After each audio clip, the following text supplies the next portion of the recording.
Hey, nice kill. You like the KS? Hell yeah, bro. I'm watching you now. I'm watching you. Oh shit, wait. Whoa, double KS! What was that? Where are they? Oh my god! Oh! You! Oh! AJ! The monster! Oh, that's me? Yeah, that's you, man. Hello everybody, I'm Jonathan from BlackBoardGaming. For today's video, I'll be focusing on map interactions and specifically destroying flaws. Yes, Rainbow Six Siege is a game all about map interactions and team communications to actually win a game. So besides breaking open walls, flaws and even ceilings can be destroyed as well. For certain maps and certain objectives, destroying the flaws actually gives the attackers an upper hand in controlling the map, especially if the objective lies right below destroyed flaws. So now I'll show you a clip from the recent Rainbow Six US Nationals in a round between Rook and SpaceStation Gaming. In the clip, I would like you to focus on the player Eclipse, who is playing as Buck, and I would like you to see what is he doing and and actually ponder to yourself why is he doing this when he's attacking his team in the map Consulate, attacking the garage. Bit of damage, and well, speaking of damage, it's going to be SpaceStation sustaining the first blow as Bosco falls, as the Vigil takes a minute off the clock in order for them to find him. Looked like that might have actually been some teamfire to Rampy. That could have been done, but the big issue with SpaceStation now is they have a lot of bodies off-site. We saw control of those yellow stairs, or Visa stairs rather, and that's where everybody escaped to. It's a perfect opportunity for Shuttle to use his first logic bomb that will ring out and try to catch some of the defenders. Eclipse in an altercation will take some damage as he's inside a piano. As commonplace as you can get for a soft destructor in order to try and make it very difficult for the defenders below, while also getting rid of the utility on the garage panels.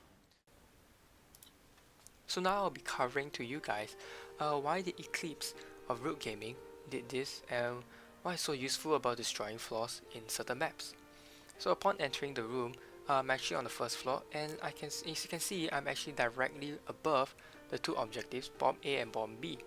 So once I know that I'm actually above Bomb A and Bomb B, I can actually destroy these flaws, expose the enemies to me that's above them, and if they actually run past the holes that I make, I can actually have the opportunity to kill them. And by killing them, of course, it gives my team the lead and the advantage of winning the round. So I started destroying the flaws of Bomb A, and I realized that there's nobody, and I proceeded on to destroy more flaws, and that's nice. AJ was below me, so if I had a chance I would have killed him, but this is just for showcasing, so I didn't shoot him at all. Upon destroying that, I realized that I can move in further and destroy more flaws. So Bomb B is actually exposed to the flaws as well. The entire ceiling is destructible. Not entirely, but most of the ceiling is destructible. So I move in, destroy the flaws, exposing the enemies to myself. And once I expose them, they have to either number 1, crossfire with me, or number 2, run away to another room without exposing themselves. So now you can play as Sledge as well. Sledge works equally fine with the breaching hammer. Destroy the flaws, do the same thing. However, one thing about this playing as breachers that is destroying the flaws is that you're exposed to flanks, because you're more focused on destroying the flaws, and you're not really that focused on the rooms beside you, to your left and to your right. So it's always good to enter with 2 of your friendly teammates. Ask them to cover the flanks for you. As you can see in the Root game, IQ was covering the adjacent room on the right towards Buck, whereas DokeB, he was covering this room when he was destroying the flaws in the middle of the 2 rooms. So it's good to have teammates and communication.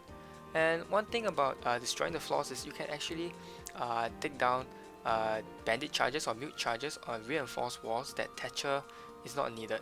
So if you don't have Thatcher on your team, you can always go onto the floor, destroy the flaws, destroy the bandit charges, and let your teammates Thermite or Hibana open up the reinforced walls and come in as a team to plant the diffuser. So as you can see just now, I broke open the entire ceiling of the defending team, and it's actually quite scary. If you do not know where are the attacking enemies, you do not want to stand below, because they might be right above you and they can kill you instantly. So for me, usually I will run away, because I don't think I can stand a chance against them when they're above me. And this is very good for the attacking team because the enemies will be actually running away from the objective. They are not defending the objective. So upon destroying the reinforced walls that they are in the garage, they can actually just straight away come in, smoke and plant the diffuser before rushing out and just protecting the diffuser. All round of Excaros was opened up earlier on will need to be the entry point for Rogue. They'll storm in through the smoke and toss them out on their own. Great grenade from Eclipse as it's traded off from Rampy. Eclipse goes down, Chala's there, Rampy tries to drop, he gets felled by Shuttle, watching the rotate. Redeemer in from behind with some caliber-based destruction, trying to open up some sight lines. Shuttle is waiting and he just absolutely demolishes Chala. And Redeemer on 2 seconds will need to stop the plant, but he can't do it. We're gonna see yet another clutch from Redeemer as he takes down easily. Still has a Yokai drone. It's in play right now. Thankfully for him, he does have an ACOG equipped on that MP5, which will allow him to do battle with the ACOGs that will be sitting outside of the garage waiting.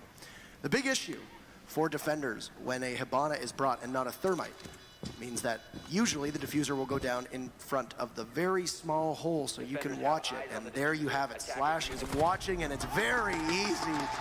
Just picks away at Redeemer.